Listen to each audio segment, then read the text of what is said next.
Hey, hello, everyone. Thank you for joining us for another session of the Online Peace Science Colloquium. I am Chelsea Estancona. I'm an assistant professor at the University of South Carolina, and I help co-organize this series with Brad Smith out of Vanderbilt. So the OPSC began back in 2015, so we've been doing this for quite a few years now. And this was started to sort of celebrate and extend the excellent research that happens during the annual Peace Science Society meeting, but try and make that a year-round phenomenon. We've had wonderful authors, discussants, papers, and this is going to be yet another fantastic day for the OPSC. So today we have a paper entitled Framing Conflict, Shifting Conflict Narratives During the Troubles in Northern Ireland. And this is coming to us from Cyanne Loyle and Valerie Lee, who are both of Penn State. And so before they get started, I want to also introduce, we have two fantastic discussants for this paper. We have Patrick Brandt of UT Dallas, and then we have Risa Kitagawa, who is of Northeastern University. And so what we'll do today, we'll have them present, the authors rather, present for about 15 minutes, give or take just a bit. I'll turn it over to our two discussants who will each have around 5 minutes. And if at any point during that time, a question from our audience comes up, please feel free to drop it in the chat.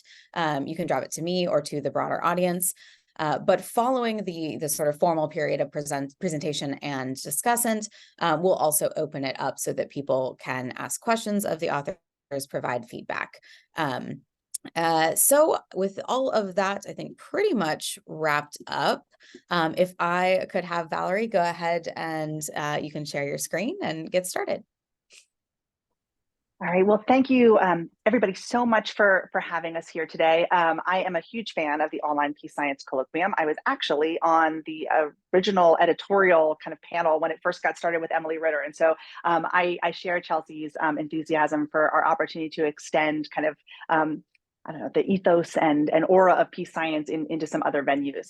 I'm also really excited to present this research for you today, in particular because I think Risa and Patrick are the perfect discussants for this paper. And so Valerie and I are really looking forward to kind of hearing their feedback. Both of them are working directly in this field with kind of contemporary stuff. And so, yeah, I hope we're doing it in a way that they found interesting and insightful. So this project is a project on thinking about kind of the words that people use around armed conflict. In particular, I have a longstanding interest in conflict narratives, the ways in which governments kind of think about and justify the work that they're doing. And I tend to think about that from an institutional perspective. So the ways in which narratives can uphold institutions. Valerie's been doing a lot of work recently, both in her MA and in her dissertation project, thinking about state rhetoric, particularly in authoritarian regimes. And so in some ways, this was kind of a match made in heaven and a great collaboration that is allowing us to kind of move this forward. So I want to start talking to you today a little bit about rhetoric in war. And this is a classic example if we think about the difference between Margaret Thatcher and John Major in terms of how they talked about the conflict in Northern Ireland. Thatcher gives us a kind of classic hawk perspective, right? She's talking about a bombing, but she's talking before Parliament about a bombing that happened in Northern Ireland. She calls the people who committed it evil and brutal. And then she makes this public declaration that the government of the UK will not rest until these individuals are brought to justice. A little bit more than a decade later, then Prime Minister John Major has a much more pacific understanding of his kind of call for Northern Ireland. And he says that he's personally obligated to make sure that the matters in the country are examined, discussed, considered with an idea of moving towards a permanent peace. And so a much more kind of what we would consider to be a dove narrative when it comes to this. And so with these two kind of conflicting or contrasting rhetorical frames in mind, Valerie and I make a couple of claims about what we refer to as dynamic issue framing. So the first claim that we make is, I think, a relatively uncontentious claim, which is how governments talk about events is important. We can think about different levels in which it could be important in terms of kind of rallying the troops, gaining international support, but talk can matter, and it matters beyond just a kind of cheap talk framework. The other claim we make is that broader framing of this talk, right, issue framing or narratives in general, is then used by governments to justify policy choices and get support. Support is incredibly important during times of war, particularly for the warfighting effort. We also in the paper talk about the importance of support in democracies when you have governments that are being held in power and are relying on civilians and their citizens for support for that warfighting aim. So kind of how governments talk about their actions is not just important, but it's important specifically for the war effort. And the other claim we make is that these frames are likely to shift over time. And I think the contrast between the Thatcher and Major quote gives some preliminary evidence to suggest that there's movement in the way that governments talk about their conflict, particularly over long periods of time. And so that leads us to the basic research question of kind of how and why do narratives shift over time? So in this project that we've been working on, we want to demonstrate that shift, but then also kind of start with some theoretical, some basic theoretical ideas in terms of why we would see those shifts. So Valerie and I start, this is kind of both a deductive and an inductive project. But we start from the idea that these changes in narratives we see over time are likely due to shifts in the political and military context, right? So political events are likely to shift the way governments talk about the conflict, as well as military events. We talk about conflict events, we're thinking about salient events, both domestically and internationally, are likely to change the way in which the government talks about conflict. We keep that kind of loosely defined because I think we're still thinking through ourselves what we mean by kind of salient or important events.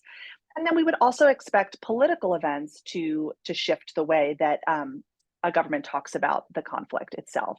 So policy shifts, whether they be exogenous or endogenous to the conflict itself, are likely to change. And then certainly the shift between Thatcher and Major get us thinking about leadership change, right? So the shift in leadership is likely to impact the way in which countries or governments talk about the conflicts they're engaged in. So to dive into this project, we actually start with the case of Northern Ireland. Many of you will be familiar with this case, right? This is the conflict over who is to govern the 6 counties in the north of Ireland, with a group arguing for the maintenance of those counties in a union with Britain, and another group arguing for the return of those counties to a union with Ireland. The main part of the conflict kicks off in '68 with a civil rights movement, and then we see increasing violence through the '70s and '80s. Ultimately, the conflict killed almost 4,000 people, with over 40,000 people being injured over the course of 3 decades. Northern Ireland is a particularly useful case for us for a variety of different reasons. First, the 3-decade length of the conflict allows us to really test this idea of shifting narratives over time, right? So it gives us the time horizon that we need. It's also a conflict that takes place in a democracy where we would expect the flow of information and knowledge coming out of the government to be slightly more transparent than we would expect in an autocratic setting. And then last, but certainly not least, is the availability of data on government rhetoric over time. So in order to be able to do the type of analysis that we ultimately engage in, we need really strong records, particularly records of government rhetoric. So coming from the government itself on how the government is thinking about and framing the conflict. With that, let me turn it over to Valerie so that she can talk about how we actually dig into testing some of these questions. Okay, thank you so much, Dr. Loyle, for the great introduction and setting us up for the research question that we're interested in. Now we're turning over to the specific research design. To study state rhetoric, we turn to use the Prime Minister's questions in the British Parliament. The Prime Minister's question sessions are actually 2 15-minute sessions that took place every Tuesday and Thursday in the British Parliament that allows the Prime Minister of the time to answer publicly questions submitted by the members of the Parliament. We use this as a data source to measure state rhetoric. We specifically collected new data on the PMQs, the Prime Minister's question speech data, regarding the Northern Ireland conflict during the time period of 1965 to 1997. We were able to obtain 820 question and answer dyads, and the 2 quotes that we pulled earlier at the beginning of the talk were actually examples of the PMQs that we in our data set. Since we're interested in studying the dynamic of framing shift, we later transformed these PMQs into time series event count data that are on a weekly basis. Another thing that we need to do before going into the model testing changes, we have to understand what exactly are the topics or the frames that were used by the British Prime Ministers. To do that, we employ a topic model. The BERT topic model pipeline just recently attracted scholarly attention from the social sciences. It is one of the most advanced methods in the large language models. It used sentence BERT and TF-IDF algorithm to extract better keyword representation of each topic. And with that, we're able to extract 8 issue frames from the corpus of text in the PMQs regarding Northern Ireland. To illustrate what these 8 frames might look like, here are the 4 major frames we identified. In the top left corner, there is the human rights and social welfare frame. It started early on in the conflict in 1960s and 70s. In contrast, we see a security response frame in the bottom right of this graph, only started off during the time of Prime Minister Margaret Thatcher in the 1980s. So there is a variation both within issue frames and between issue frames. Later, we combined these 8 issue frames into 2 broad conflict narratives. As kind of hinted earlier in the beginning of the talk, we grouped them into a hawk narrative and a dove narrative. The hawk narrative includes security response, IRA actions, and UNIS actions that emphasize on military response and security issues regarding Northern Ireland. In contrast, a dove narrative emphasizes on a political dialogue, political solution to the problem, and civil rights issues. This graph illustrates the kind of time series data we are eventually working with in our analysis. The top panel is the hawk narrative. I only started to build momentum as the later period of the conflict. At the bottom of the panel, we see a dove narrative that were more predominant in the earlier period of the conflict. So far we have demonstrated the data source that we've been working with. We also showed how we constructed our data in time series count data. Now it's the time to turn to formally test whether and how and why these narratives change over time. To do that, we use a Bayesian-Poisson change point model. A change point model in time series data is to detect significant and abrupt changes. A time series is said to transition from one state to the other when change occurs. And here, a state means a temporal period where the time series itself is relatively stable. So in our context, Northern Ireland case, we can imagine the time period during Margaret Thatcher to be a relatively stable state where hawk narrative were intensively used. The advantages of using this change point model is that it allows us with multiple change point detection. It also allows us to don't have to pre-specify the number of changes prior to our analysis to avoid cherry-picking the cases. With that in mind, we're able to find 3 distinct change points for our hawk narrative. Use our case knowledge, we kind of speculated and interpreted how and why certain events might contribute to the shifts that we observe in our data. First of all, we seen a change point that took place in 1970 that increased the use of hawk narrative. It was accompanied by increased militarization and the Sinn Féin political split. Alternatively, we see a change point that occurred in 1973 that decreased the use of the hawk narrative. We think this is related to the entry into the European Economic Community, EEC, the first anniversary of Bloody Sunday, and the border poll. Lastly, we observed that there's a change point in 1979 that increased significantly the use of hawk narrative, and it was surrounding the same time period where Margaret Thatcher was elected, and there were 2 prominent British politicians who were assassinated by the PIRA. Now turning to the dove narrative, we found 4 change points, and they were mostly clustered around the earlier periods of the conflict.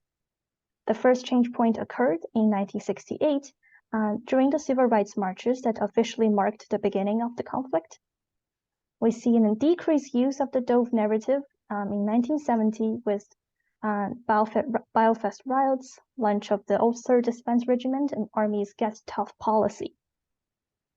Another change point that increased the use of dove narrative occurred in 1971 with the increased escalation of conflict board, but something more interesting is that there was a statement made by US Congressman Kennedy that urged British troops to withdraw from Northern Ireland. And lastly, very similar to the Hawke narrative, we also observe a decrease in the usage of Dove narrative in 1973, and we speculated this is because of the entire turning away from the Northern Ireland issue because of other events in the country, such as the entry into the EEC. So recall that our research question was about how and why state narratives shift during the Northern Ireland conflict. And here's our preliminary findings. First of all, we find that British narratives in Northern Ireland did shift over time. We also find that global events can drown out conflict narratives, such as the entry into EEC. We find that political context matter, such as who was the prime minister of the time and which was the party in government. We also find that political and conflict events could escalate and de-escalate narratives.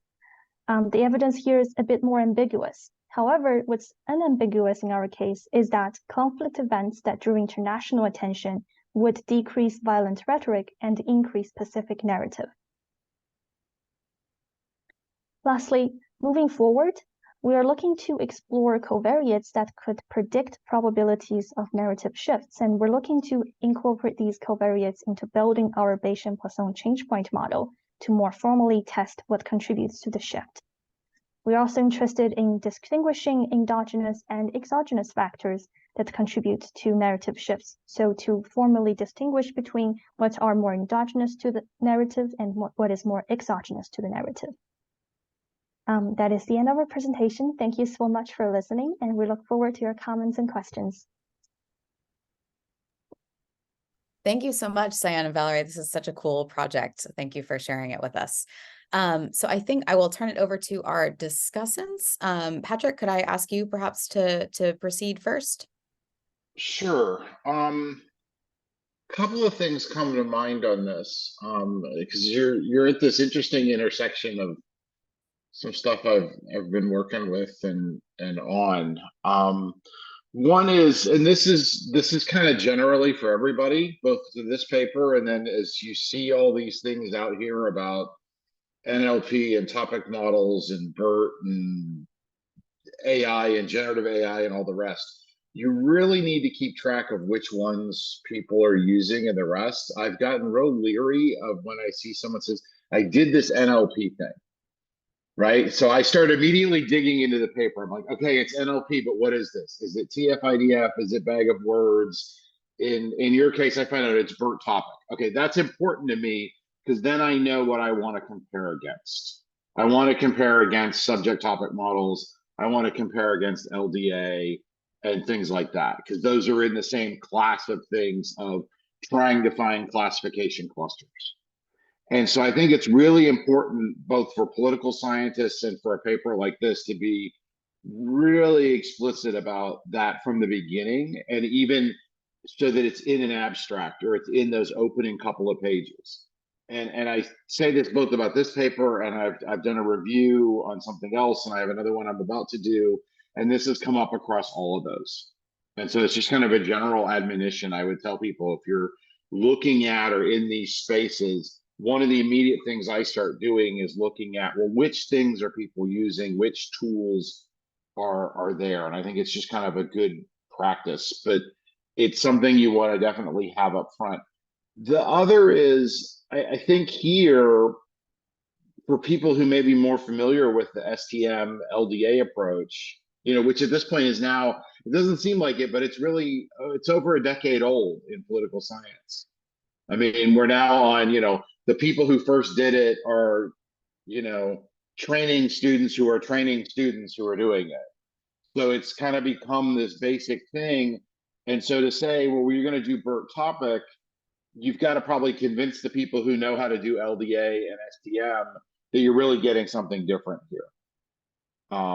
And so it may be worth a side thing or an appendix or something. I hate recommending appendices because I'm one of those people who thinks appendices should not be as long or equal to the size or greater than the paper itself. And we've all seen versions of that lately. But I think there at least need to be some discussion of that. And part of why that comes up is then the whole thing of, well, you then reduce it down to the hawk dove. So I'm trying to figure out how I got from all that work in figure 2 down to the hawk dove. And that I think I need a little more purchase on that one. The change point thing I love mainly because I've done a few papers with it. I've spent a lot of time talking with Junkie Park, who developed those methods in the software forum as part of MCMC Pack over the years. And one of the things I always then wonder is like, well, how many change points do we have? And I know you've done the base factor analysis and the rest of that to pick those numbers. I'd be curious to then see, well, you're getting these ones and they're coming early. And it's not clear to me what the prior was that was used on those. I know when Sandler and I did the papers we did with them, we had to try lots of options to make sure we had a really robust set. And I'm kind of basically asking you, you know, where's kind of the fat footnote that explores some of that. I don't know how much the estimation time takes at this point. I know when I did those ones now almost 10 years ago, how long they took. I'm assuming with the faster computers now it's easier. But that'd be something to consider. And then lastly, it's like, how do you generalize? It's always great to see these things done and see this kind of work done on something like we have PMQs here, but like, I wonder, we've seen other work and other papers where people have say taken tweets from the IDF and from, you know, different Palestinian organizations. I'm thinking of the work Thomas Zaitsev's done to look at different parts of conflict narratives around that. We've got similar sorts of things then looking at, say, communications between China and Taiwan. I think about communiques in Latin America between, say, the FARC and ELN. You know, so I'm thinking about national and subnational type cases that are related to this same sort of thing about, you know, these different narratives and how they're framed. And I just wonder how we carry this over and what we could say about those. So those are kind of three, one about the topics and the text, one about the method, and then kind of like, well, how do we take something to a generalization or external validity? Awesome. Thank you very much, Patrick. Okay, over to Risa. Great, thank you, Chelsea. Thanks so much. I really enjoyed reading this paper. I think the subject is important. It's a really nice choice of context. So you have a relatively long conflict that gives you this nice temporal leverage. And I was also excited, like Patrick, to see more scholars applying CPD. I really liked that as well, which you don't see a lot of in political science just yet. And it's a neat application to demonstrate change in the frequency with which certain topics are used to frame conflict. So I thought I'd start with a little thought experiment. So imagine I'm the PM. I belong to a political party and have certain allegiances. And I have my own goals about the conflict, but that's just one piece of this broader political agenda I want to realize. Now I'm forward-looking, want to stay in office. I have some level of skill in delivering an effective narrative.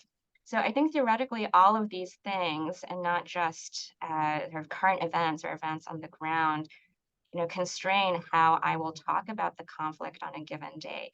So the kind of main theme for my feedback is that, you know, I think the paper can be even more compelling if the authors could couch their model of the conflict narrative in this broader model of the politician. So the suggestions and questions I have are really about how the authors might go and do that. So the first kind of big picture theoretical question I had was, you know, who is the audience of these narratives? So the role of public opinion is emphasized in the paper, and I agree the general public is certainly one possible audience driving the terms of the debate. But I could also imagine that these debates are essentially internal. So it's an elite debate that's intended for a primarily elite audience, namely other political elites on the floor of parliament.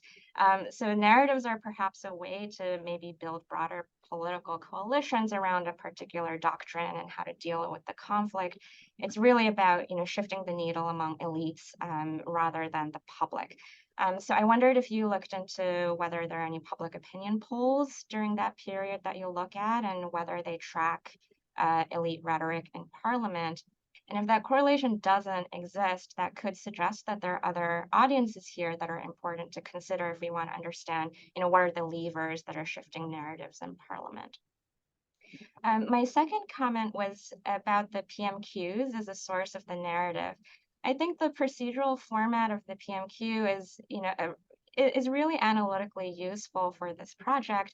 As you rightly note, the time is limited, which is really important because it means the speakers have to very deliberately choose what to say, but also what not to say given these time constraints.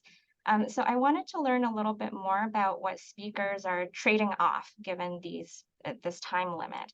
And so what issues are they talking about other than the conflict in Northern Ireland?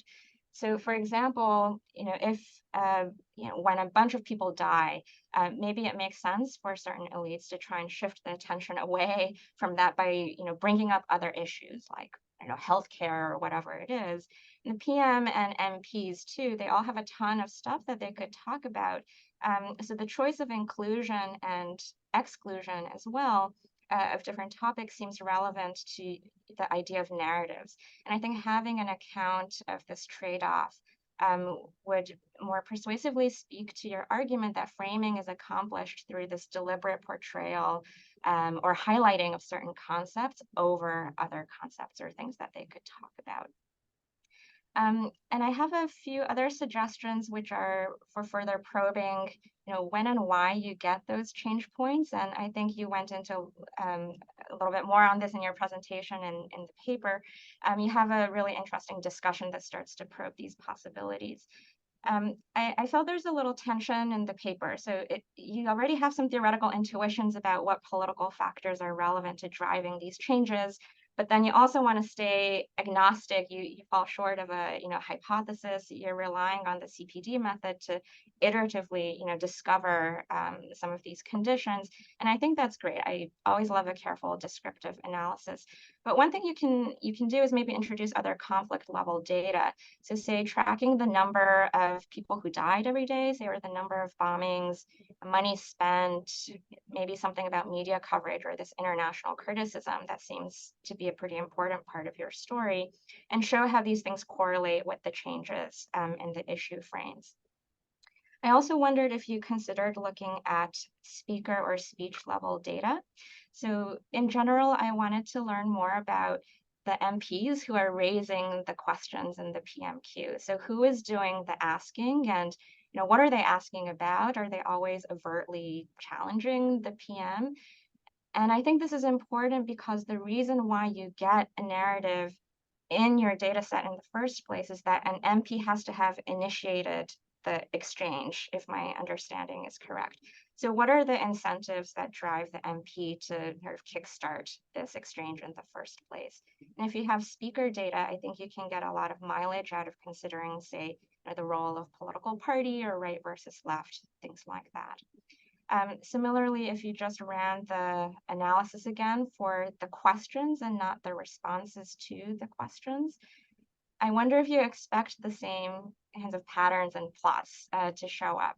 So maybe the questions are more hawkish in general than the answers, but I could also imagine that you get more friendly questions during some phases of the conflict, and so the answers that follow are also going to be friendly or dovish. So whether you get these same or different kinds of patterns across question askers and answerers might be a helpful and relatively easy thing that you can do with the data you already have. And I might be running over time, Chelsea, but I'll ask one more. Lastly, have you considered looking more closely at within PM variation, so within prime ministers? I think PMs are, naturally going to differ from one another in the way they talk, and their ability to craft a narrative, their effectiveness of the delivery of those remarks, or just their talking style. So maybe Thatcher is just more hawkish because that's how she talks. And so you can think of a hawk-dove baseline for each PM that's going to be sort of different. You might also have some PMs that are more responsive to current events that are unfolding in real time than others. So one PM might tend to react, pretty closely to what happened on that particular day, whereas other PMs are maybe better at keeping a more consistent through line in their rhetoric across multiple days, such that, one day's response is going to reliably predict how that PM will talk about that conflict the next time around. So given these kinds of baselines, I think the interesting action then is when you get shifts in narrative within PM. And there seems to be a little bit of that happening, say, for Thatcher in your data. So looking at this variation could offer you more analytical traction to understand, when you get a change in the narrative, what is it in response to? I have a list of comments, but we can take it offline. Thanks again. I look forward to our conversation. That's fantastic. Thank you so much, Risa. So if either of y'all would like to respond or maybe follow up on any of those to get some clarification, now is a great moment. Perfect. Well, I'm happy to jump in first, just to thank Risa and Patrick so much for these incredibly helpful comments. We're at a really fun stage of the project where we actually have the space and the time to incorporate some of these comments, and I love giving a paper at that point in the research process. So let me start with some of your questions. I mean, there's a bunch of great suggestions here, and my first cut would be, yeah, like we can absolutely think about these and do these and look at these. I mean, some of these are ideas that we haven't really thought about before, and in a super cool way. So thank you for your insights. In particular, I mean, we do have all the data on characteristics of the MPs that are asking the questions, and we've already started to think a little bit about what that means, but we kind of sidelined that. And so digging into that a little bit more, I mean, we know party affiliation and things like that, and so we can track that pretty easily. I also love the idea of kind of mapping this with individual level with other types of conflict data. And seeing if that tracks on to some of the theoretical suppositions we would have about how narratives would shift, just in terms of kind of things like bombings or people killed and things like that. So that's a really, like I say, it's an easy thing to do, but it's something that's very feasible. Patrick, for you, I think you're right. This question of generalization is kind of central to how we've been thinking about it. I don't know that I have a really great idea about how to do that better, so I would absolutely open it to the audience if anybody has some suggestions. One of the things that I've been thinking about is just tying some of our findings to just existing findings in the literature a little bit more closely, and saying that this does track onto the way that the IDF or Hamas or FARC use language at different times, right? And so that there are similar findings across that. It is one of the limitations to drilling down so specifically on a single case, how much of this is actually generalizable. But I think we can do a better job of tying it back to other literatures and other cases where there has been similar findings, with the idea that can kind of build to what it is that we're able to claim with the work that we do. Valerie, do you have any specific comments that you want to respond to? I think I do have a response to Professor Brandt and a response to Professor Kitagawa. The first is to clarify the priors used in the Bayesian model. Actually, I read your paper like many times because I wanted to figure out how exactly did you do it. So I'm not even sure if I'm doing it the right way. So would you be okay if I email you as like a follow-up? That's probably a better offline conversation then. Yeah. But I can also give there's a little folk wisdom that I've shared with people who've worked with these models that somehow doesn't seem to ever make it into any of our papers. But basically what happens when you go to fit these things is you keep adding more change points until they kind of degenerate. So you keep trying more and more, and what will happen is you'll get averages of them, and you kind of know you've added too many then.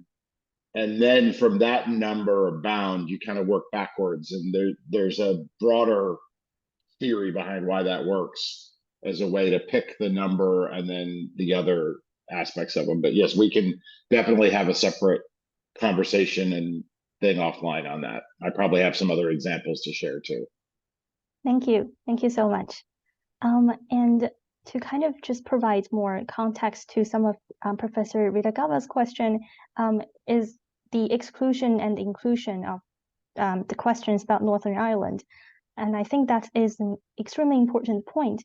And we noticed that only 5% of the entire PMQ data set is about Northern Ireland. So that already tells you a little bit about how these PMQs are generally structured. So I think that is definitely very important direction that we have to go to explore, like what are the other topics that were used in the PMQs, and when and why sometimes those would be taken over by the Northern Ireland topic. So thank you so much for suggesting that. Wonderful. Okay. I will now. All right. Looks like we already have a question from Daniel. Go ahead. Thanks.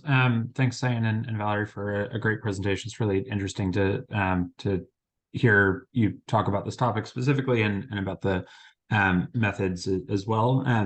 Just to sort of build on Risa's very good thought experiment and maybe tie it into kind of Patrick's comments about generalization.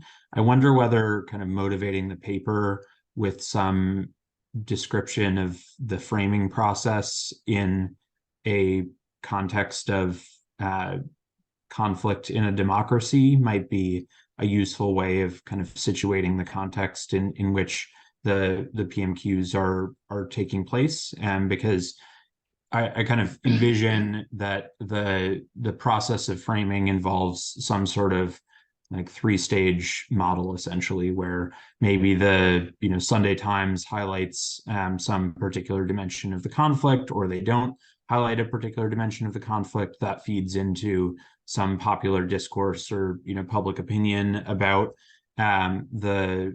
about conflict events and kind of framing around those conflict events.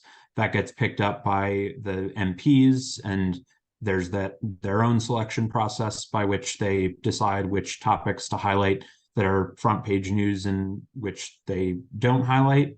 And then from those topics that come up in the PMQ discussion, the Prime Minister chooses to frame the conflict in a particular way or to kind of frame it in another way. And so I wonder whether kind of situating that narrative description might help in kind of motivating the example of what this is a case of, because I imagine that if we were to compare that to the communication strategy of the IDF on Twitter or to Hamas, that is maybe less responsive to public media, or maybe it's equally responsive to public media, I'm not sure, that might sort of look different, and so the generalization is in some cases a kind of mode of contextualization. So I can't. Sorry, what was that? No, okay. So and then I think that has implications for your modeling strategy as well. I think the Risa was suggesting that there might be some selection process, which then sort of implies that it's not just a single stage multivariate model, but there might be 2 stages that where you're sort of modeling that topic selection and then the framing. So I wonder whether using not just the unit level data of what the MPs are highlighting, but maybe if you can create some sort of, I don't know, spatial model of the way that they're framing the questions around Northern Ireland along a hawkish to dovish scale or something along those lines, that might help situate the not just the frame from the PM, but also the nature of the discourse that's taking place between the PM and the MPs. Thanks, Daniel. That's a useful comment. Okay, do we have any additional audience questions or comments?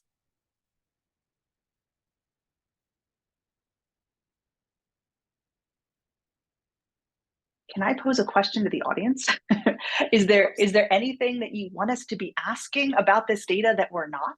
Right. So one of the things that Valerie and I have been thinking a lot about is just kind of different research questions and different ways we can think about this. So we've really drilled down on kind of shifts in conflict narratives, but we have collected a really kind of fun and robust data source on discussions of Northern Ireland by the British government. And so if there are other kind of questions out there, I'm happy to kind of think about whether or not we can answer those as well. On the theorizing side of it, before you get to the modeling and the rest, one of the things I was wondering is how do we expect that there's, or when do we, how and when, on in what way, so it's kind of all the W's out there, or are there going to be these shifts? Because some of them you line up to elections, but then some of them are these EU events. Some of them are possibly external shocks. You know, I could think of, as you dig further into them, or you may detect other ones with other methods, you might find that there'd be some that would come up that are unexpected. And so do you have in kind of your theory or expectation some way of saying, okay, this is the thing that we think will make more dove comments in the PMQs, or more hawk comments, or fewer dove comments at the same time we see more hawk comments, or, you know, those sorts of shifts going on? Because I think that would give a little more purchase to what you had, because the slides you had here did a much better job of laying out with the data and the change points at once. You know, because I got to see, oh, here's the data, and then you put vertically the change points. But I also was then, and I'll send this to you, I was then asking, well, I want to see those. What are the ones you've endogenously detected with the statistical modeling? But then I also wanted to see, well, wait a minute, where are those compared to the elections? Right, because I know when the elections all are. So the ones that are interesting to me are usually probably the ones outside of when the elections are. And those are the ones I think are tougher to theorize about. We kind of expect that, you know, the narrative is going to change when there's been, you know, feeding back into to Daniel's comments, when there's been some sort of democratic process change that people have expressed their will and they say, well, we want this to go in a different direction. But I think it's tougher than for the other ones. Those I think are the more challenging ones. Yeah, and Patrick, to that point, we only have one change point that lines up with an election. So yeah, but I think that's an important point to make. Okay.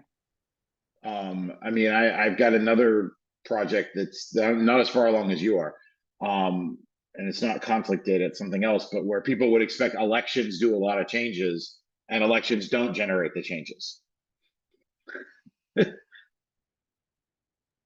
Kimmy, go ahead, and then Risa. Yeah, so one that comes to mind is looking at something like the McCown or the Kane data conflict set and the violence that occurred and the nature of it. One thing that we're looking at is the extent to which the kind of violence, whether it's against non-combatants versus, you know, there had been events, it was retaliation, motivation, you know, number of deaths, just a quick, easy grab that you could do just to see how it overlaps.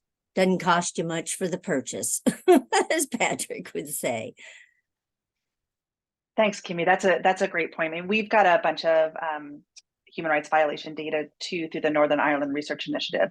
And so, I mean, I think tying it back to Risa's point, I think there's some ways that we can play around with the kind of robust amount of existing conflict data for the Northern Ireland experience. Thank you. Go ahead, Risa. Great, thank you. Just to your question, Cyanne, about what else you might do with this really rich data that you have. So one question I had was how the 8 different issue frames that you have interact with hawkish and dovish language. And I know the way the data is set up right now is that the hawk and dove are just 2 kind of overarching categories for these issue frames. but I wonder if there's a way you could measure hawkish versus dovish language within each of the issue frames.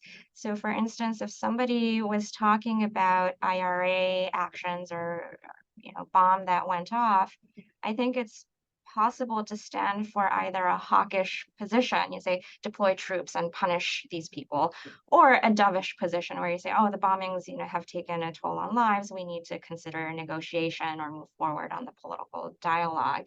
And I think sort of getting that comparison and contrast within these issue frames could be something interesting and descriptive that you could show with your data as well.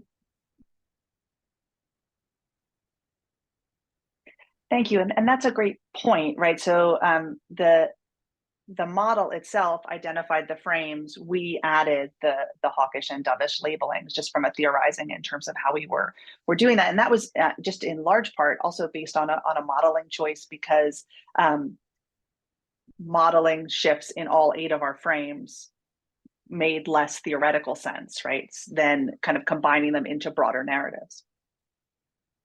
But we can think a little bit more, you're absolutely right, in terms of how to present that discussion and then kind of comparing and contrasting some of the wording.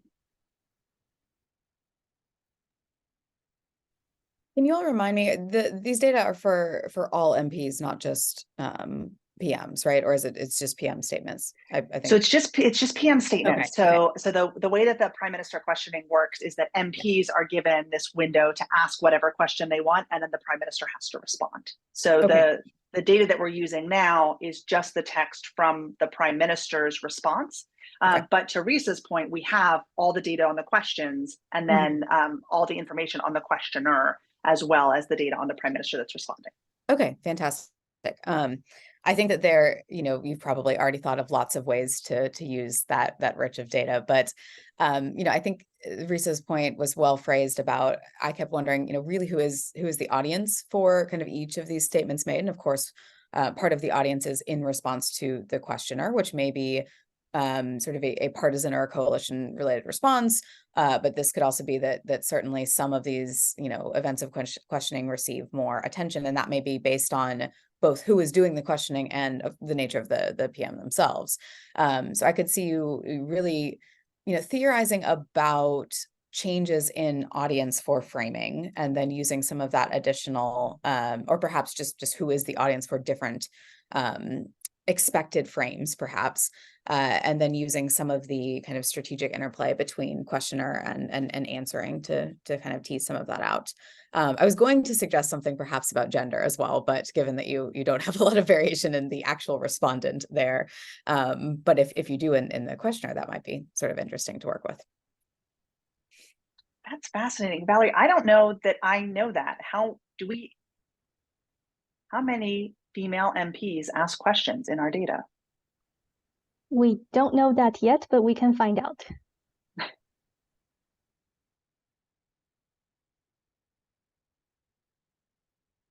Okay, do we have any further audience questions or suggestions of great uses for these awesome data? I have another question, if I may. You may. So the Hansard archives, where these PMQs exist, I'm imagining, so they must also have prepared remarks as well from MPs and the PM.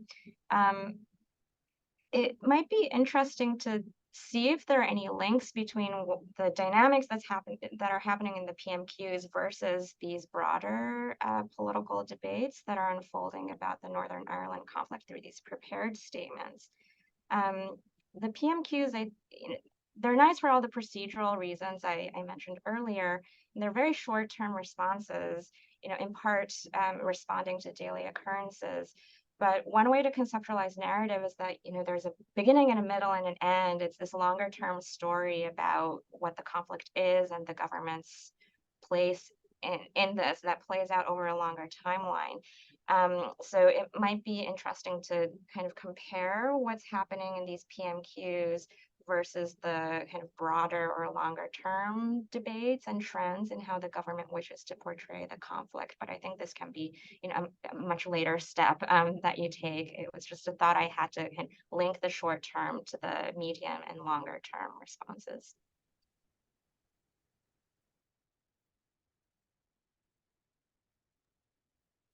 Valerie, did you have any?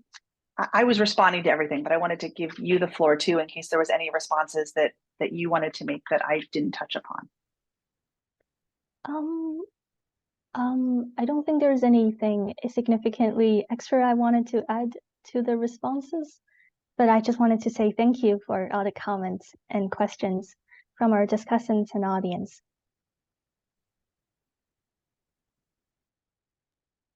Of course. All right. So if either of our discussants have anything that they were holding back on due to time, this would be a great moment. You are welcome to chime in with more comments or questions if you'd like to. I think I'm all set. Again, I really enjoyed the paper. I look forward to the next iteration of it and see where you take the project next. Thanks. Awesome. I share that same sentiment. Okay. All right. Well, this is sort of, I'll do, I guess, a last call for audience questions or comments. Okay. All right, seeing none, we can, I think, go ahead and start to wrap up here. So I want to thank both Cyanne and Valerie for presenting a really fantastic paper. I think this is going to, as both of the discussants and several of the audience members have said, I think this is going to be a fantastic product, probably more than one is what it is looking like. And then as well, thank you to Risa and Patrick for really well-structured, thoughtful comments. I know those are going to be very helpful for these authors. Thank you as well for everyone who participated for today, was able to come to this meeting in a very obviously busy time for everyone in the semester. So if you missed the beginning of this, you can find it on the OPSC website. You can also find it on our YouTube channel.